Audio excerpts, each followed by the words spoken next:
Bien-aimés frères et sœurs dans le Seigneur, encore une fois, je suis très heureux de vous savoir nombreux devant vos petits écrans pour suivre l'heure de vérité, non pas l'heure du mensonge, l'heure au travers de laquelle le Seigneur nous parle au travers de sa parole, parce que le Seigneur, tout ce qu'il fait est conforme uniquement à sa parole. Et que Dieu vous bénisse pour l'amour de la vérité qu'il a mis dans vos cœurs, d'aimer la vérité, d'aimer les porteurs de la vérité, d'aimer le porteur de la sémence, afin que vous puissiez expérimenter les merveilles qui se trouvent dans la parole de Dieu. Et que Dieu, au bout de cela, il a un plan merveilleux pour nous. Il veut nous garantir l'avenir. Il veut que nous soyons avec lui pour l'éternité. Ainsi que Dieu vous bénisse. Et je vous remercie déjà d'avance, quelle que soit votre communauté, quelle que soit votre relation spirituelle, que vous soyez de n'importe quelle communauté, que Dieu vous bénisse. Et il n'y a qu'une seule parole, et il n'y a qu'une seule Bible. Et nous sommes tous censés croire comme dit les Saintes Écritures. Nous sommes tous censés croire comme dit le Seigneur dans sa sainte parole. Et j'espère que vous êtes un véritable croyant, non pas fanatique des organisations des hommes, mais réellement des vrais croyants, de ceux qui adorent le Seigneur en esprit et en vérité, comme il avait dit à la femme samaritaine, que l'heure vient, et les est venue, où les vrais adorateurs adoreront le Père en esprit et en vérité.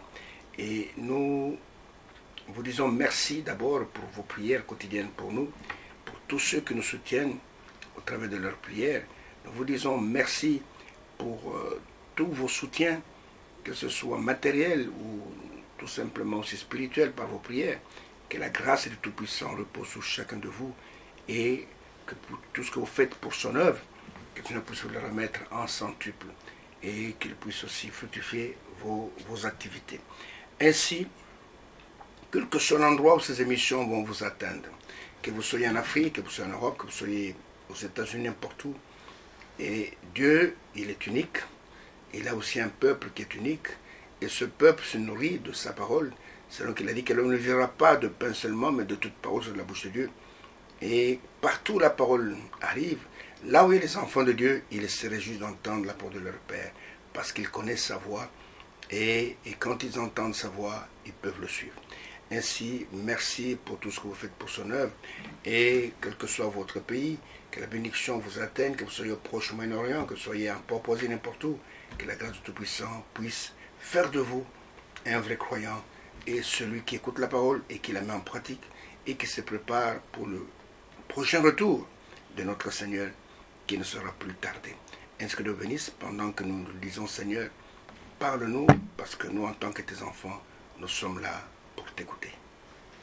Mes précieux frères, mes précieuses sœurs, et encore une fois, dans ces émissions, nous ne vous parlons pas des fables habilement conçues par des hommes et dans leur tromperie, mais nous vous parlons valablement de la part du Seigneur, en vous annonçant cette bonne nouvelle, selon ce que la Bible m'avait dit, que cette bonne nouvelle sera annoncée et donc dans le monde entier, à toutes les nations pour servir de témoignage. Ensuite viendra la fin.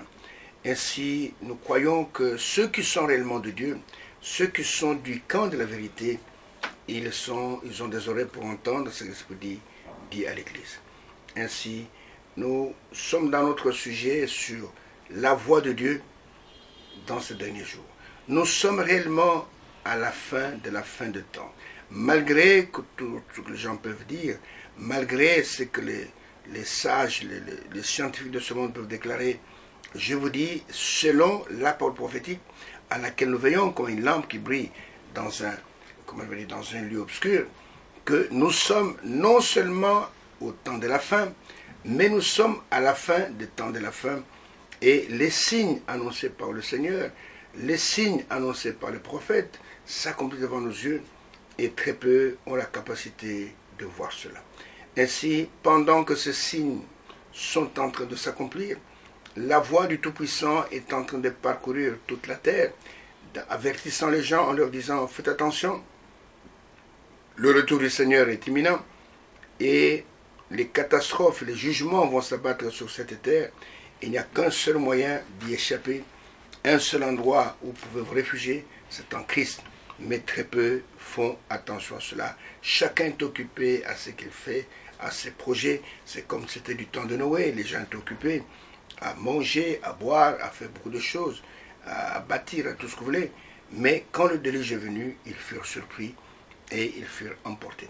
Alors, nous avons deux écritures que nous lisons pour ce sujet, que je relis tout le temps au début de chaque émission.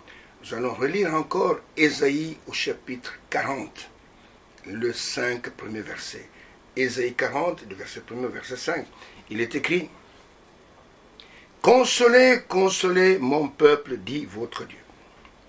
Parlez au cœur de Jérusalem et criez-lui que sa servitude est finie, que son iniquité est expiée, qu'il a reçu de la main de l'Éternel, pas de quelqu'un d'autre, pas de la Sainte Trinité, de la main de l'Éternel, au double de tous ses péchés. Une voix crie: Préparez au désert le chemin de l'Éternel. Aplanissez dans le lieu aride une route pour notre Dieu. Que toute vallée soit exaucée, que toute montagne et toute colline soient abaissées. Que les coteaux se changent en plaine et les défilés étroits en vallons. Alors, et alors seulement, la gloire de l'Éternel sera révélée. Et au même instant, toute chair la verra, car la bouche de l'Éternel, le prophète, a ainsi parlé. Donc c'est une vision extraordinaire, à tel point que les traducteurs de la Bible, certains théologiens ont dit que non, ça c'est partie de la Bible, à partir du livre d'Ésaïe, à partir du chapitre 40 jusqu'à la fin, ce n'est pas le même Ésaïe qui a écrit depuis le chapitre 1 jusqu'au verset, au chapitre 39, là c'est quelqu'un d'autre. Mais je peux vous dire que c'est le même prophète, c'est Ésaïe, et ici il a vu comment le prix de notre rachat a été payé. Il a vu comment il a payé au double de tous nos péchés. Et il dit: Consolez, consolez donc mon peuple. Parlez au cœur de Jérusalem. Parlez au cœur de l'épouse. Criez-lui que sa servitude est finie, que son iniquité est expiée, qu'elle a reçu de la main de l'Éternel au double de tous ses péchés. Et après une voix crie, cette voix qui crie, ici au verset 3, c'est la voix de Jean-Baptiste qui annonce la venue du Seigneur. Et que toute route soit préparée au désert le chemin de l'Éternel. Et il montre aussi comment les lieux arides et, comment il veut dire, seront aplanis, comment toute montagne, toute colline sera baissée, les coteaux seront remplis, ainsi de suite. Alors la deuxième écriture, nous allons dans 1 Samuel au chapitre 3, du verset 1er jusqu'au verset 3 aussi, et nous allons ajouter le verset 19.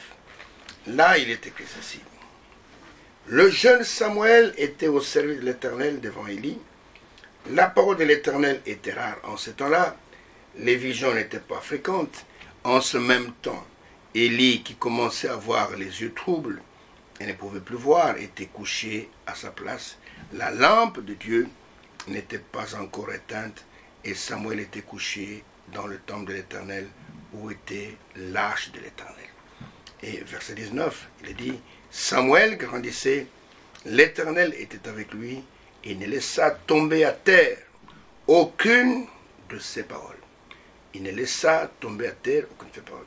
Alors nous voyons que l'Éternel parle. Et quand il parle, il veut que nous puissions écouter. Mais souvent, nous n'écoutons pas. Nous n'écoutons pas. Et c'est pourquoi Dieu, dans tous les âges, a toujours eu un message. Et c'est pourquoi le prophète de cette heure a prêché un sermon très significatif intitulé « Reconnaissez le jour et son message ». Et cette voix, elle est en train de parcourir la terre. Et vous comprenez, elle est en train de parcourir la terre parce que Dieu, en fait, Dieu est tellement bon qu'il ne veut pas la mort du pécheur. Mais Dieu veut que nous puissions écouter sa voix et que nous puissions revenir à lui. Et ici, au temps de la fin, le message, plutôt la voix de l'Éternel, la voix de Dieu dans ces jours, c'est une voix qui va être confrontée aux conditions qui sont là au temps de la fin. Et nous avons montré dans les émissions qui ont précédé, les signes qui étaient là, qui prévalaient du temps de Petit Samuel, sont les mêmes signes que nous avons au temps de la fin. Quels sont ces signes? Premièrement, la parole de l'Éternel était rare.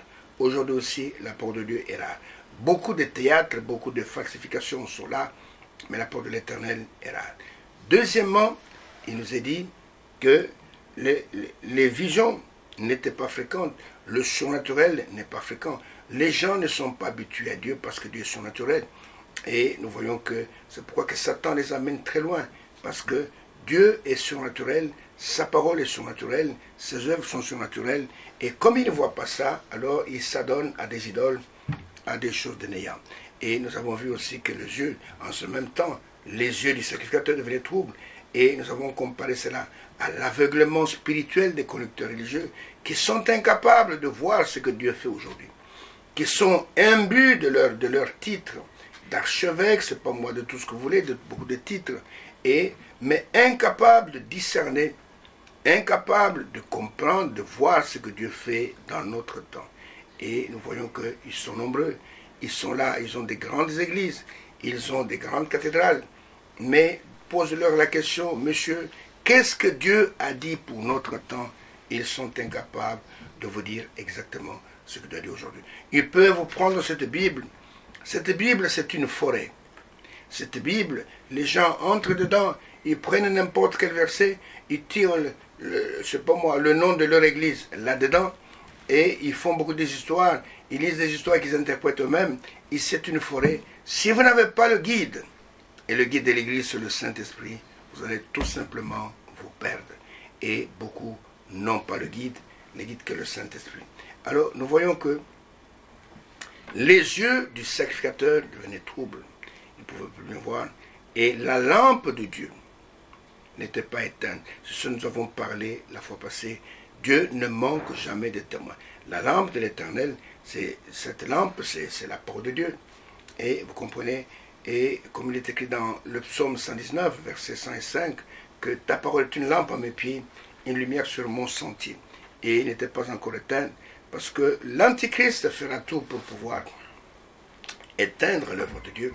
Mais cette œuvre ne peut pas s'éteindre pour la simple et bonne raison qu'il est écrit dans Ésaïe chapitre 53, verset 10, qu'après avoir livré son âme en sacrifice pour le péché, il verra une postérité. Il prolongera ce jour, et l'œuvre de l'Éternel non pas s'éteindra, mais prospérera entre ses mains. L'œuvre de Dieu. Dieu n'a pas de chantier inachevé. Tout ce qu'il commence, il l'achève. Il a même dit, quelque part dans les épîtres de Paul, Paul dit que celui qui a commencé de bonne œuvre en vous, c'est lui qui l'amènera à l'achèvement.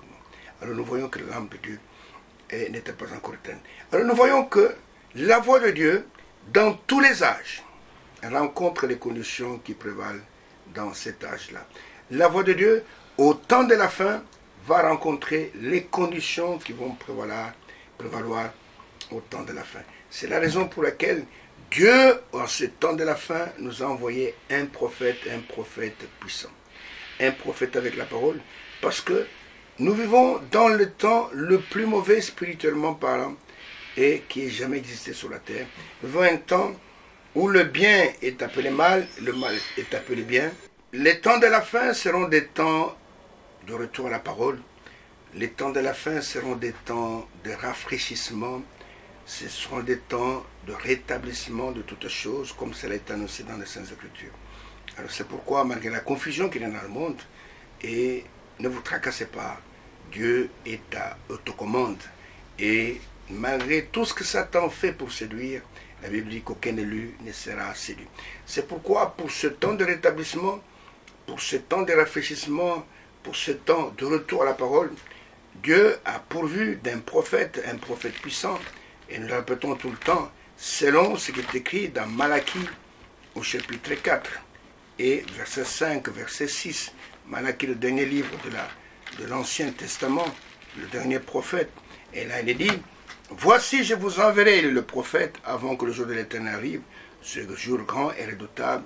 Il ramènera, c'est le rétablissement, le cœur de père à leurs enfants, ça c'est accompli par Jean-Baptiste, et le cœur des enfants à leur père, c'est pour le temps de la fin, de peur que je ne vienne frapper le pays d'interdit. Et le Seigneur Jésus a parlé de ce prophète qui devait venir. Il en a parlé dans Matthieu chapitre 17, quand il descend de la montagne de transfiguration.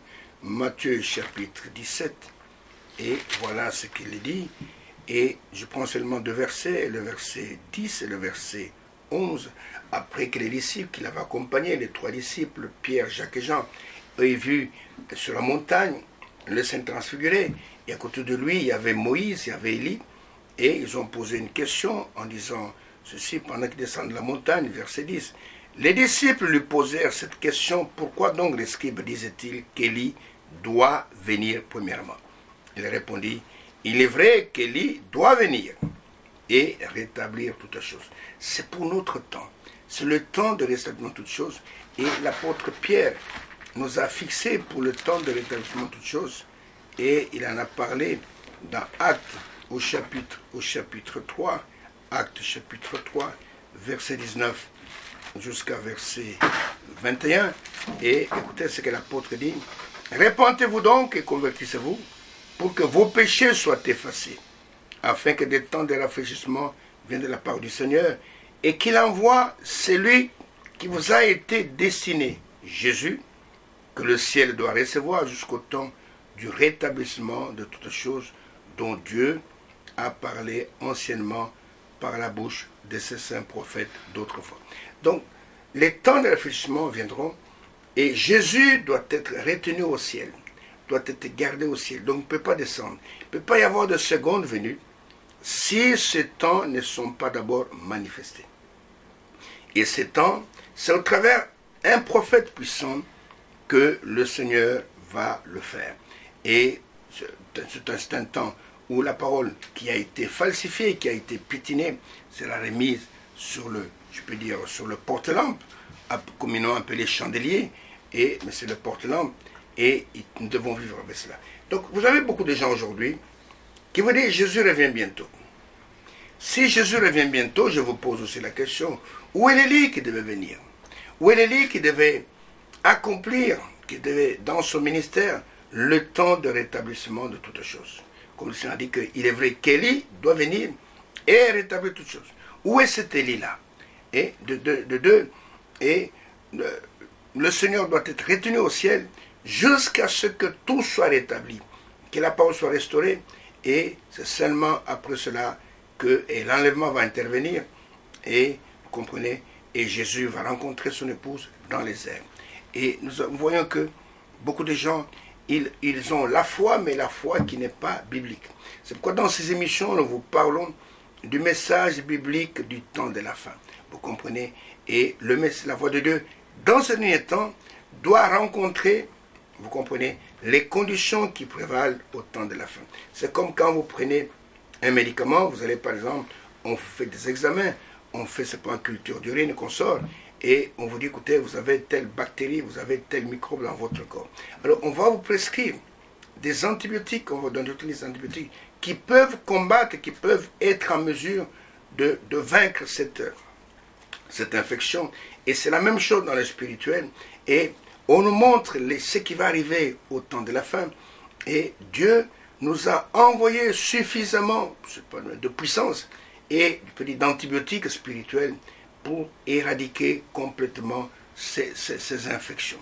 Alors nous voyons, quand nous allons dans Matthieu chapitre 24, Matthieu chapitre 24, où le Seigneur parle des conditions qui vont prévaloir au temps de la fin, voilà ce qu'il dit au verset 12 jusqu'au verset 14. Il dit, et parce que l'iniquité se sera accrue. Ça c'est pour le temps de la fin. L'iniquité va s'accroître. L'amour du plus grand nombre se refroidira. L'amour va se refroidir. Mais celui qui persévérera jusqu'à la fin sera sauvé. Donc l'amour va se refroidir. L'iniquité va s'accroître. Et comprenez, mais celui qui va persévérer dans la foi, dans l'obéissance, il sera sauvé. Et verset 14, cette bonne nouvelle du royaume sera prêchée dans le monde entier pour servir de témoignage à toutes les nations. Alors et alors seulement viendra la fin. Vous comprenez? Tout ça, ce sont les conditions du temps de la fin. Ce sont des conditions terribles. Et quand vous allez avec moi dans 2 Timothée, et ce sont des passages que vous connaissez, mais nous les relisons dans le contexte où nous sommes en train de parler de la voix de Dieu dans ce dernier jour. Et dans 2 Timothée, au chapitre 3 d'abord, et l'apôtre nous décrit les conditions qui vont prévaloir dans les derniers jours. Et du verset 1er Je peux lire même jusqu'au verset 10. L'apôtre dit ceci à Timothée, mais nous comprenons aujourd'hui, c'est une parole prophétique, ce n'était pas tellement pour Timothée, cela nous est adressé à nous qui sommes arrivés dans les derniers jours. Il dit, sache que dans les derniers jours, et surtout au temps de la fin, il y aura des temps difficiles. Car les hommes seront, écoutez cette liste, égoïstes, amis de l'argent, fanfarons, hautains, blasphémateurs, rebelles à leurs parents, ingrats, irréligieux, insensibles, déloyaux, calomniateurs, intempérants, cruels, ennemis des gens de bien, traîtres, emportés, enflés d'orgueil, aimant le plaisir plus que Dieu, ayant l'apparence de la piété, mais régnant ce qui en fait la force, éloigne-toi de ces hommes-là. Il en est parmi eux ceux qui s'introduisent dans les maisons et qui captivent des faibles femmes chargées de péché, agitées par des passions de toute espèce, apprenant toujours et ne pouvant jamais arriver à la connaissance de la vérité. De même que Janès et Jambres s'opposèrent à Moïse, de même ces hommes s'opposent à la vérité, étant corrompus d'entendement, réprouvés en ce qui concerne la foi. Mais ils ne se feront pas de plus grands progrès, car leur folie sera manifeste pour tous, comme le fut celle de ces deux hommes. Pour toi Timothée, comme pour tous les vrais serviteurs de Dieu, et écoutez ce que Paul dit, pour toi tu as suivi de près mon enseignement, ma conduite, mes projets, ma foi, ma douceur, mon amour, ma constance. Tu as suivi cela d'eux. Et tout véritable serviteur de Dieu se distingue par ces choses. Il a une bonne conduite, il a un enseignement conformément les Écritures, il a des projets qui sont conformes à la Bible, il a une foi biblique et il a cette douceur que donne le Saint-Esprit et il est rempli de l'amour que déverse dans nos cœurs le Saint-Esprit et surtout il a une constance dans la foi. Un vrai serviteur n'est pas aujourd'hui il croit ceci, demain il croit ceci et qui sont en contradiction. Aujourd'hui il est au nord, demain il est au sud, après demain il est à l'est, à l'ouest. Non, un vrai serviteur de Dieu. Il a un cap à suivre et ce cap c'est le cap de la parole et il ne s'en tient qu'à cela. Il ne sait que ce que Dieu a dit dans sa parole. Il ne s'occupe pas des interprétations. Oh, tel prédicateur a dit, tel ça dit. Non, il s'occupe seulement de ce que Dieu a dit, ce qu'il a donné comme message. Nous n'avons pas le temps de suivre tous ces prédicateurs et surtout toutes les prophéties qui sortent de n'importe où pour dire, écoutez, nous sommes au temps de la fin. Mais quand vous suivez toutes ces prophéties, ces gens qui parlent du temps de la fin, et Jésus revient bientôt, il y aura bientôt telle catastrophe, vous allez voir qu'ils ne savent même pas ce que Dieu a fait aujourd'hui. Ils ne savent même pas ce qu'il a fait. Et parfois, cela emballe même des frères qui sont emballés par ces choses-là. Nous avons reçu, toi et moi, un message précieux, et dans ce message, il y a tout ce que nous devons savoir pour pouvoir prendre part à l'enlèvement. Nous n'avons pas besoin d'écouter, oh, il y a une prophétie, il y a un enfant qui est né quelque part, on a ouvert dans sa main, on avait une croix, des choses comme ça. Oh, il y a une femme qui est âgée, qui a prophétisé qu'il y aura une troisième guerre mondiale avant l'enlèvement. Tout ça, mettez de côté. Tout simplement parce que nous avons reçu la vraie parole. Nous avons reçu un vrai prophète avec de vraies prophéties et qui nous a dit que l'épouse ne passera pas par les tribulations.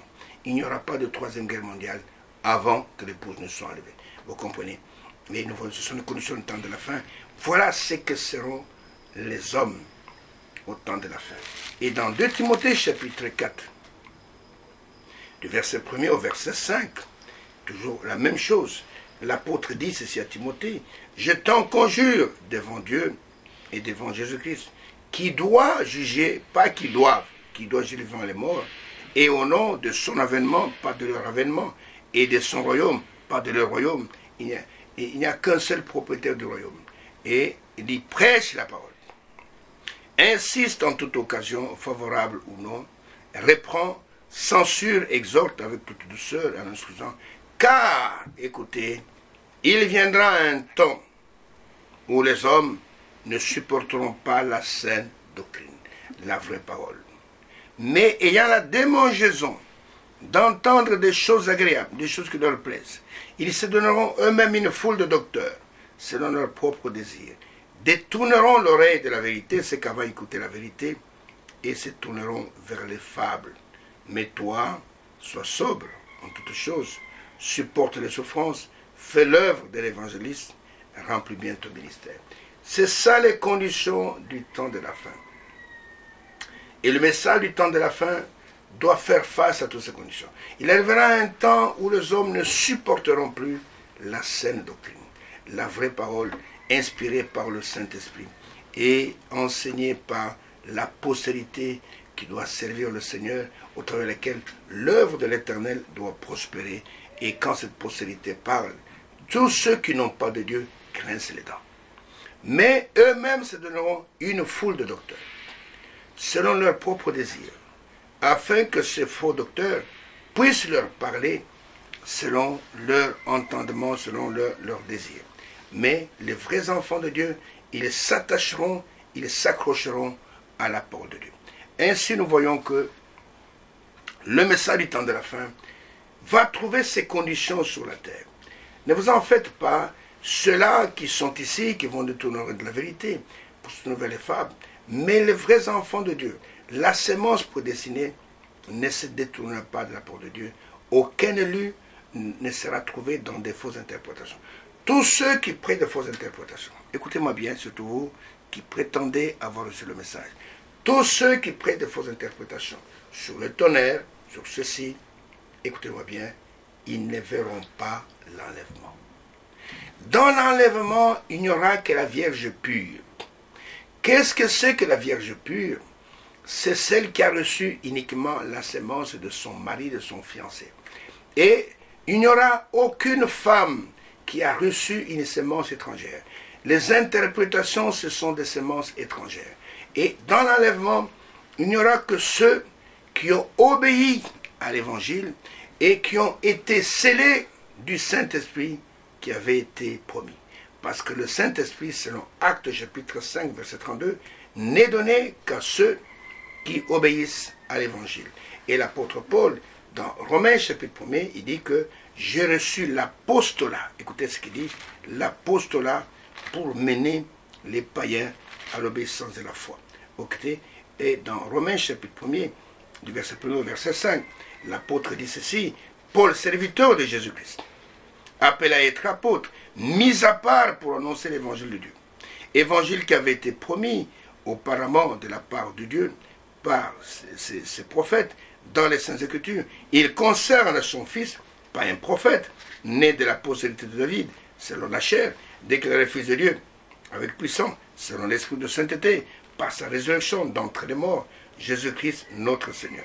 Par lui, verset 5, nous avons reçu la grâce et l'apostolat, le ministère, pour amener en son nom à l'obéissance de la foi tous les païens. Nous avons reçu le mandat, l'apostolat, d'amener à l'obéissance de la foi tous les païens. Et nous voyons qu'il y a encore beaucoup de rebelles parmi ceux qui se disent être des croyants auxquels il faut fermer la bouche parce qu'ils enseignent parfois des choses qu'on ne doit pas enseigner. Alors nous voyons que les temps de la fin seront des temps terribles. Et la voix de Dieu dans ces derniers temps doit rencontrer et donc ces conditions. Et c'est un temps d'apostasie. C'est un temps où les gens refusent d'écouter la vraie parole. C'est un temps où il y aura beaucoup de faux ministres, de faux pasteurs, de faux apôtres, de faux prophètes. C'est un temps terrible. Et l'apôtre dit dans 2 Timothée chapitre 3, nous avons lu là, ils s'apprendront toujours, mais n'arriveront jamais à la connaissance de la vérité. Mais malgré cela, Dieu ne manque jamais de témoins. Et nous allons voir qu'il a un peuple qu'il a mis à part. Comme vous savez, Frère Branham a prêché un joli sermon que je vous recommande, la nourriture spirituelle au temps convenable. Et dans cette prédication, il nous est parlé du prophète Élie. Pendant qu'Israël était en train de mourir et de famine, et Élie, le Tishbite, le prophète de Dieu, Dieu l'a mené au torrent de Kérit. Et là, lui, il était nourri matin, midi, soir. C'est-à-dire qu'il y avait des corbeaux qui lui ont mis la nourriture. Et il avait de l'eau du torrent qu'il buvait. Et quand le torrent a séché, Dieu l'a envoyé chez une veuve à Sarepta. Et, voyez, et Dieu a multiplié la nourriture pour qu'Élie et la veuve et son fils ne manquent de rien. Vous comprenez? Pendant que le monde est dans la famine, le Seigneur a fait une promesse merveilleuse dans Joël au chapitre 2, le prophète Joël. Regardez ce qui est écrit dans Joël au chapitre 2, pendant que les gens sont en train de mourir de famine, et voilà une promesse merveilleuse. Joël chapitre 2, verset 23 jusqu'au verset 27, là c'est la promesse de la restitution de la nourriture, la restitution de l'arbre de l'épouse. Et il est écrit: et vous, enfants de Sion, soyez dans l'allégresse et réjouissez-vous. Pendant que les autres sont dans le malheur, vous réjouissez-vous. Et en l'Éternel votre Dieu, car il vous donnera la pluie en son temps. Il vous enverra la pluie de la première et de l'arrière-saison, comme autrefois. Vous voyez, comme autrefois, c'est un temps de retour à la parole, un temps de rétablissement. Les airs se rempliront de blé, de la nourriture, c'est le type de la parole, et les cuivres regorgeront de mou et d'huile, et vous aurez la parole, vous aurez aussi le Saint-Esprit, et qui est représenté par l'huile ici. Je vous remplacerai les années qu'ont dévoré la sauterelle, le gélec, le asile et le gazam, ma grande armée que j'avais envoyée contre vous. Vous mangerez et vous vous rassasierez et vous célébrerez le nom de l'Éternel, votre Dieu, qui aura fait pour vous des prodiges. Et mon peuple ne sera plus jamais dans la confusion. Et vous saurez que je suis au milieu d'Israël, au milieu de nous, et que je suis l'Éternel, votre Dieu, et qu'il n'y en a point d'autre. Et mon peuple ne sera plus jamais dans la confusion. Pendant que les autres sont là, suivant des fables habilement conçues, Dieu promet pour son peuple, en disant ce que le gazam a laissé, c'est vrai, la sauterelle l'a dévoré, ce que la sauterelle a laissé, le gélec l'a dévoré, ce que le gélec a dévoré, et a laissé, le asile l'a dévoré.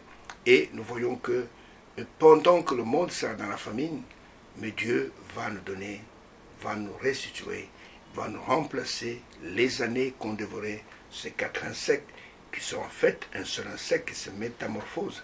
Et cela représente l'âge de dénomination, et où il y a des dénominations qui sont passées par 4 phases. Je ne vais pas entrer là-dedans maintenant. Et nous voyons que Dieu promet le rétablissement et la restitution de cet arbre qui a été dévoré par ces 4 insectes. Vous avez le gazam qui a dévoré le fruit de l'arbre. C'est-à-dire que le jour de la Pentecôte, Dieu a planté un arbre verdoyant, un arbre fruitier qui avait de bons fruits. Et nous voyons que ces 4 insectes sont venus attaquer cet arbre pour le tuer. C'est l'esprit antichrist. Et le gazam est venu prendre les fruits et il a détruit, il a mangé tous les fruits et il a laissé l'arbre sans fruits. La sauterelle est venue, comme les criquets. Il est venu et il a dévoré toutes les feuilles. C'est la communion fraternelle. Elle a coupé la communion fraternelle. Les gens commencent à se sentir critiqués, à sentir, c'est pas moi, dévorer entre eux. Et il a pris ça. Le gélec est venu. Le gélec, qu'est-ce qu'il a fait? Il s'est attaqué parce que les fruits sont partis, les feuilles sont parties, et l'arbre est resté tout nu. Et il est venu maintenant s'attaquer à l'écorce. L'écorce, c'est quoi? C'est la doctrine. Il est venu s'aimer des choses antichrist. Vous voyez ce que cet insecte a fait. Et puis maintenant, pour terminer, achever l'œuvre de la destruction de cet arbre, le asile est venu pour sucer la sève qui est dans l'arbre, la vie qui est dans l'arbre. Mais Dieu est tellement intelligent que la vie de l'arbre était cachée et descendue dans les racines. Et vous voyez que Satan pensait que tout était terminé.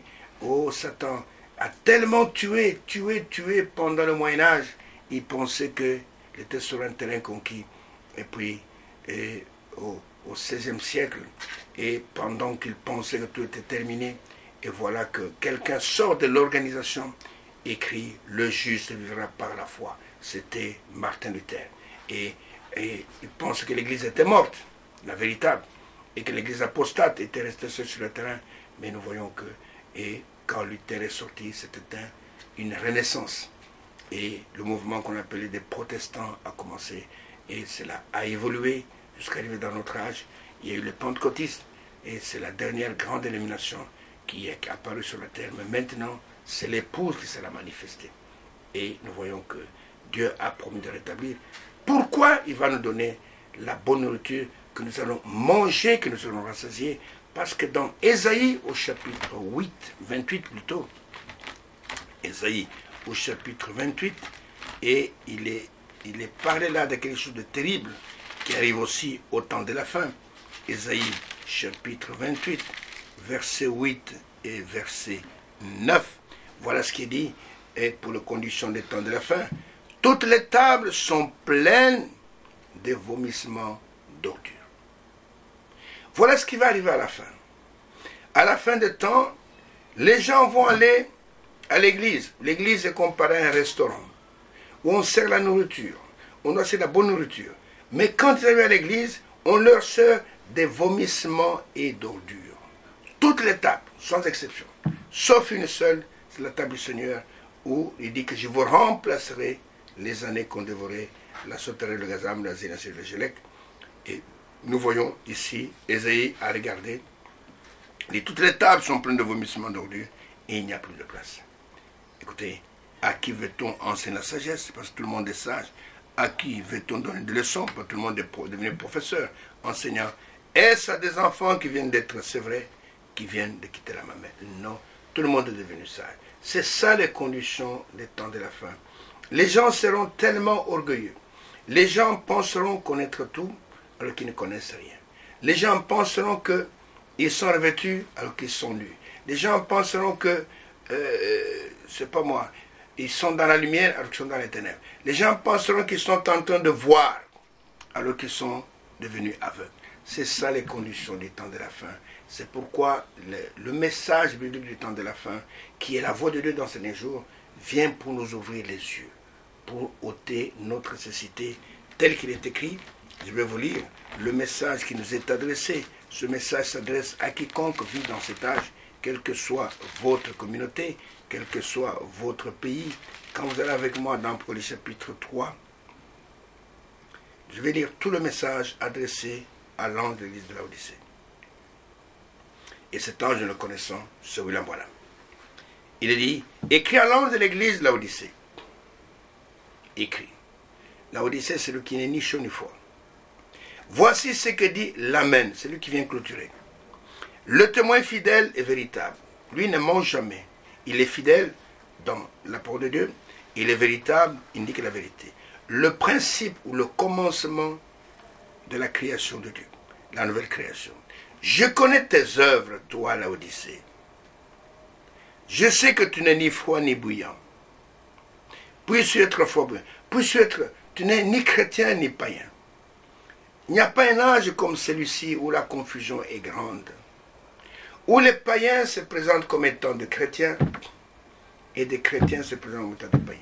Vous trouvez des musiciens tout à fait païens qui amènent les gens à commettre adultère par leurs chansons, par leur c'est pas moi, et leur rythme endiablé, et vous les trouvez là, sur scène, avec une chaînette et avec une grande croix, c'est pas moi, un crucifix autour du cou, montrant que lui aussi il prie.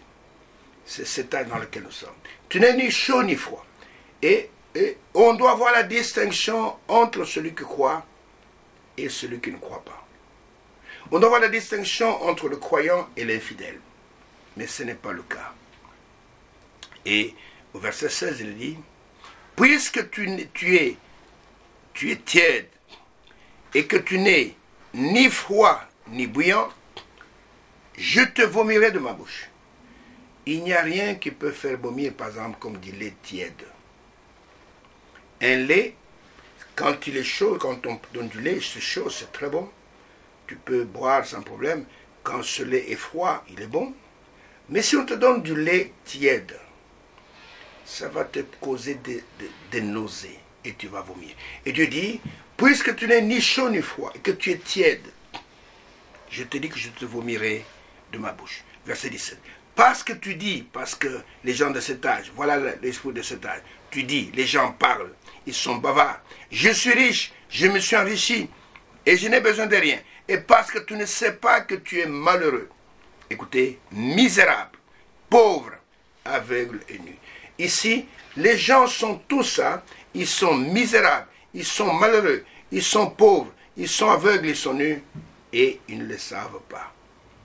Et le message du temps de la fin vient rencontrer ces conditions du temps de la fin, où les gens sont nus, ils ne le savent pas, ils sont pauvres, ils ne le savent pas, ils sont, comment je veux dire, misérables, ils ne le savent pas, et nous voyons que ce sont les conditions de la fin. Et le Seigneur dit, au verset 18, « Je te conseille d'acheter de moi de l'or éprouvé par le feu, afin que tu deviennes riche, et des vêtements blancs, afin que tu sois vêtu, et que la honte de ta nudité ne paraisse pas, un collier pour oindre tes yeux, afin que tu vois. » Il dit, j'ai tout ce qu'il faut. Et ce collier se trouve dans ce message. Et les vêtements blancs, tu les trouveras dans ce message. Et cet or pur, oh frère, c'est dans ce message. Vous savez, Christ est notre richesse. Comprenez, l'or dans la Bible symbolise la divinité. Comprenez, nous savons qui est le véritable Dieu. Comme l'apôtre Jean dit, nous savons que le Fils est venu et qu'il nous a donné l'intelligence pour connaître le véritable. Et nous sommes dans le véritable. En son Fils Jésus-Christ. C'est lui qui est le Dieu véritable et la vie éternelle. Petits enfants, gardez-vous des idoles.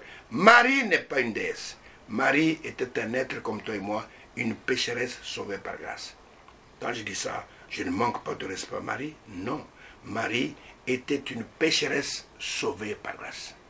La Bible dit que quand Élisabeth est venue la voir, et qu'Élisabeth lui a dit, « Heureuse celle qui a cru, ce qui est l'éternel de la part du Seigneur. » Marie s'est écriée, « Mon âme se réjouit en Dieu, mon sauveur. » On ne sauve qu'un pécheur.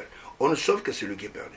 Mon âme se réjouit en Dieu, mon sauveur, qui a jeté son regard, non pas sur la hauteur, mais sur la bassesse de sa servante. Nous sommes tous sauvés par grâce, au moyen de la foi, et cela ne vient pas de nous, c'est le don gratuit de Dieu. Et le temps de la fin, les gens sont orgueilleux. Ils pensent connaître, ils pensent qu'ils sont riches, ils sont ceci, ils sont vêtus peut-être des habits ecclésiastiques, ils sont vêtus simplement des choses de ce monde, mais nous devons nous revêtir de Christ.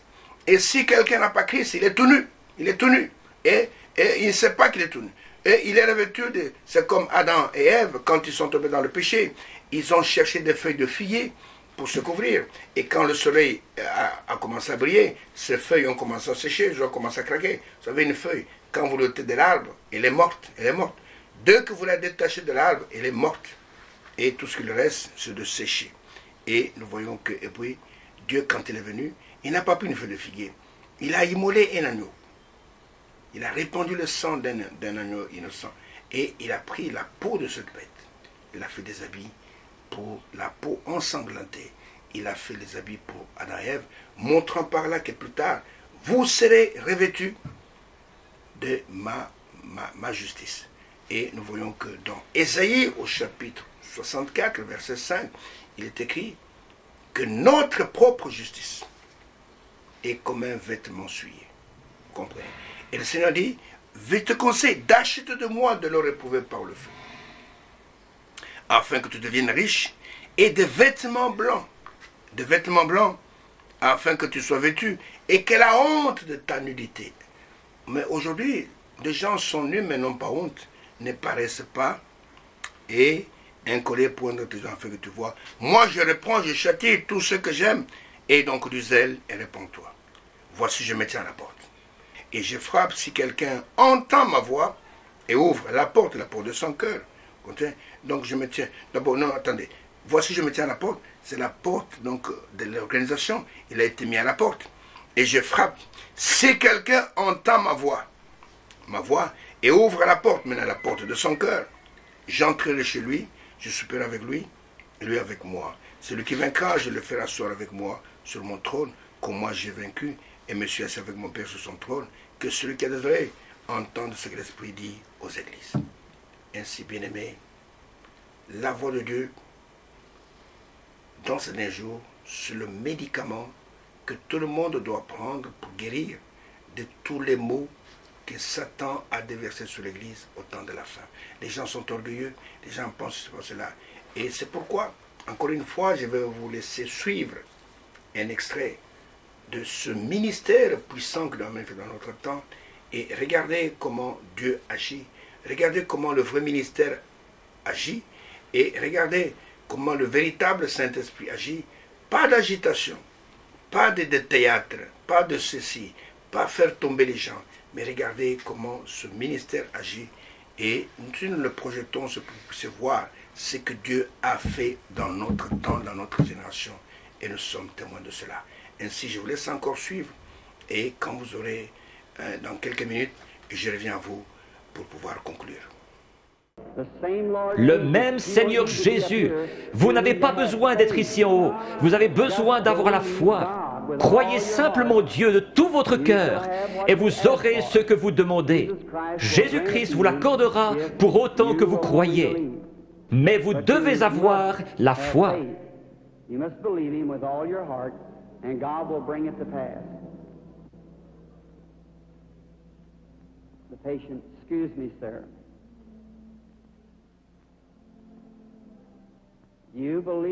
Croyez-vous de tout votre cœur? Oui.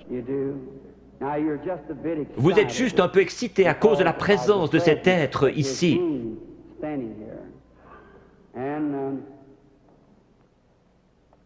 Vous venez de l'extérieur. Oui, monsieur. Vous venez de Richmond, en Virginie. Vous avez un concert à l'intérieur de votre bouche, sur votre mâchoire. Vous voulez rentrer chez vous guéri? Oui, certainement. Dans le nom de Jésus-Christ, que cela quitte cet homme.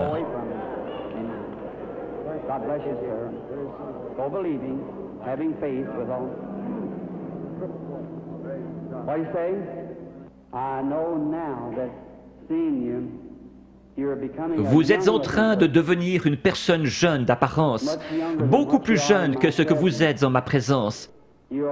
Vous souffrez de maux de tête. Oui, c'est vrai. Il y a environ 25 ans que votre mal de tête a commencé. C'est juste. Cela n'a pas arrêté de vous ennuyer depuis lors. Vous avez été une grande croyante. Vous avez prié pour cette heure-ci. Vous avez dit à Dieu que si seulement vous pouviez venir à moi et que je prie, vos maux de tête cesseraient. Vrai? Entièrement. C'est vrai. Vous avez entendu ce que cela a dit. Ce n'était pas moi. Non. C'était juste ma voix. Était-ce bien la façon dont cela a été dit? Exactement comme vous l'avez dit. Vous croyez que c'est Dieu qui l'a fait? Je crois que c'est Dieu qui l'a fait. J'en suis certaine. Vous êtes sûr que Dieu est ici? Je vois quelque chose d'autre. Une jeune femme se tient près de vous. C'est votre fille. Vous étiez sur le point de partir en voyage pour aller la voir à Richmond, dans l'Indiana. C'est juste. Son mari est prédicateur et elle vous a écrit une lettre vous disant de ne pas venir parce que j'allais venir ici. C'est juste. Est-ce juste? C'est juste. Vous êtes guéri.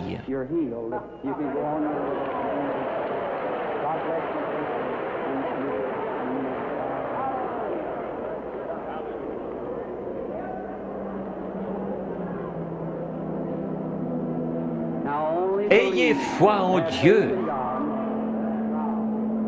Jésus-Christ le même hier, aujourd'hui et pour toujours.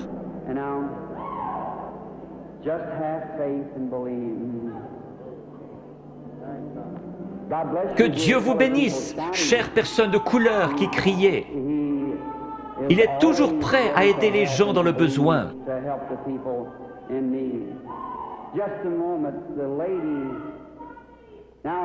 Je vois le Saint-Esprit dans le coin.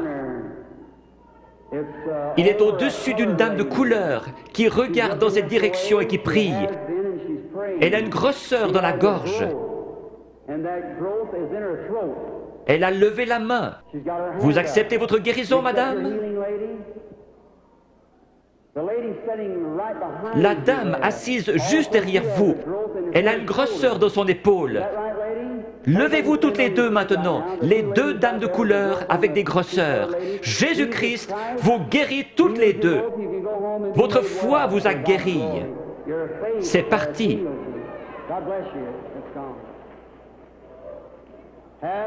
Ayez foi en Dieu. Ne doutez pas, mais croyez que toutes choses sont possibles à ceux qui croient.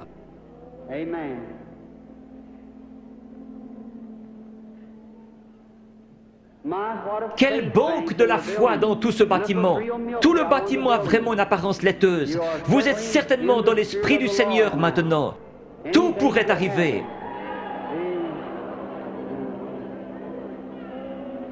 Bonsoir, madame. Croyez-vous que je suis le prophète de Dieu? Un prophète est un prédicateur. Vous ne me considérez pas comme venant de l'ennemi, vous me considérez comme venant de Dieu. Oui. Alors je puis vous aider. Il m'a dit que si je pouvais amener les gens à me croire et que je sois sincère en priant, rien ne tiendrait devant la prière. C'est Dieu qui opère la guérison. J'ai dit, ils ne me croiront pas. Il m'a dit, tu recevras 2 signes comme Moïse. L'un sera de connaître les secrets de leur cœur. Vous n'êtes pas ici pour vous-même, mais vous êtes nerveuse à cause de la maladie de cet enfant. Les docteurs ne peuvent plus rien pour empêcher sa mort. C'est la leucémie. Oui, c'est juste. De l'ouest, vous êtes venu vers l'est. Vous êtes venu d'un État avec des montagnes, la Pennsylvanie, Oui, Chambersburg. oui, c'est juste. Petite sœur, si le Seigneur Jésus était ici, il poserait ses mains sur toi et tu vivrais. Croyez-vous que je suis son serviteur? Oui, certainement. Je pose mes mains sur cet enfant à sa place et je la bénis. Et je demande que le démon parte, que la vie vienne, qu'elle vive et soit guérie. Satan, par l'autorité de la Bible de Dieu, avec un don divin, je t'adjure de quitter l'enfant.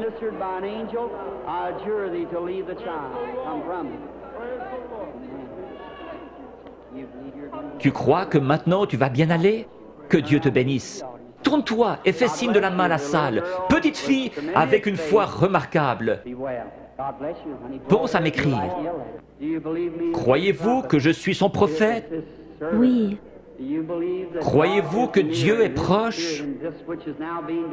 Si Dieu veut me faire connaître ce qui ne va pas avec vous, comme confirmation que je suis son prophète, révélant la vérité. Comme il a dit à la femme, va chercher ton mari. Elle a dit, je n'en ai point. Il a dit, tu en as eu 5. Elle a dit, je vois que tu es prophète. Il a promis de renvoyer le même esprit, le Saint-Esprit, pour qu'il soit avec nous jusqu'à la fin du monde.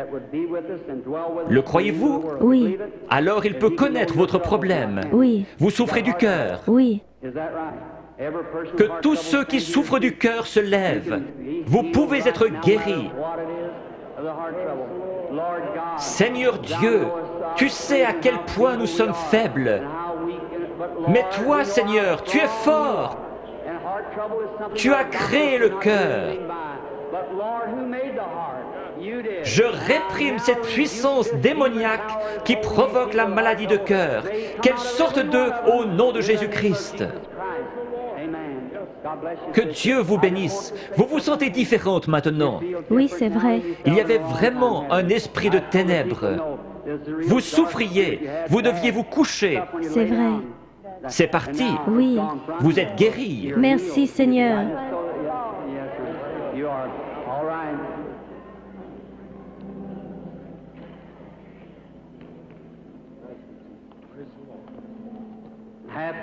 Ayez foi en Dieu. Chacun d'un commun accord. Nous sommes étrangers l'un à l'autre, mais le Seigneur Jésus nous connaît tous les deux. Oui. Le Dieu du ciel qui habite en Jésus a promis de revenir en nous et que ce qu'il a fait, nous le ferions aussi. Croyez-vous que je suis son prophète? Je dis cela parce que l'ange m'a dit, amène les gens à te croire. Oui, s'ils ne te croient pas, tu connaîtras les secrets de leur cœur. Mais vous, vous me croyez, parce que vous êtes vous-même un prédicateur. Vous êtes ici pour une bonne cause. Vous n'êtes pas malade. Vous désirez qu'un réveil éclate dans votre communauté. Nous voulons tous cela. Levons-nous.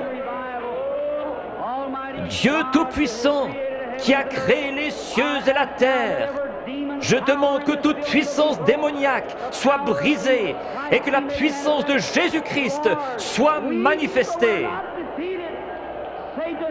Satan, au nom du Seigneur Jésus-Christ, sors des gens.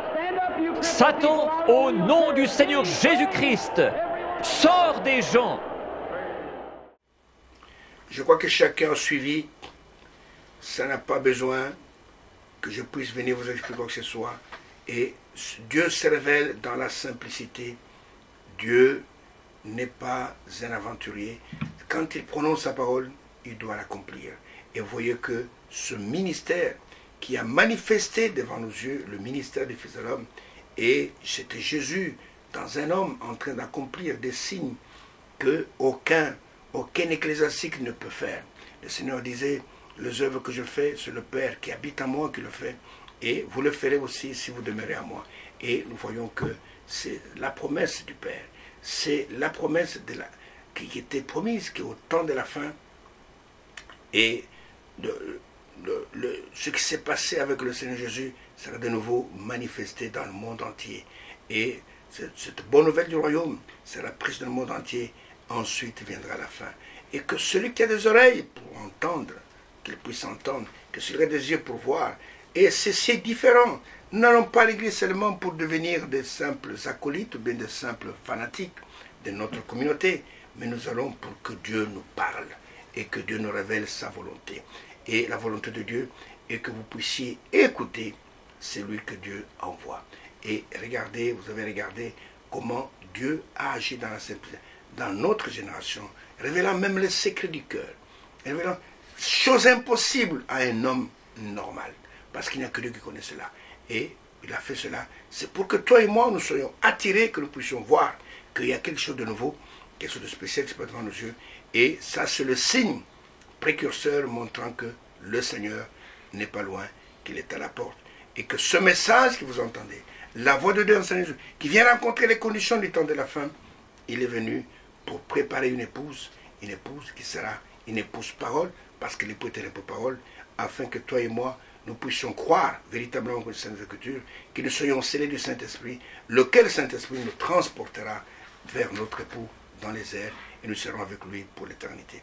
Ainsi que Dieu vous bénisse richement, qu'il vous accorde tellement des choses les meilleures, et que vous soyez réellement, non pas des membres de communauté, mais des fils de Dieu manifestés sur la terre. Ainsi que Dieu vous bénisse, et méditez sur ces choses, en attendant qu'on puisse se revoir dans l'émission prochaine, et que Dieu vous assiste, et qu'il vous garde, parce qu'il vous aime, c'est pour ça qu'il vous parle. Si vous suivez régulièrement ces émissions, vous allez voir que l'amour de Dieu est grand, et que Dieu permet que vous entendiez des choses que des autres, dans les organisations, n'écoutent même pas. Que Dieu bénisse, et je vous donne rendez-vous, si Dieu le veut, à l'émission prochaine.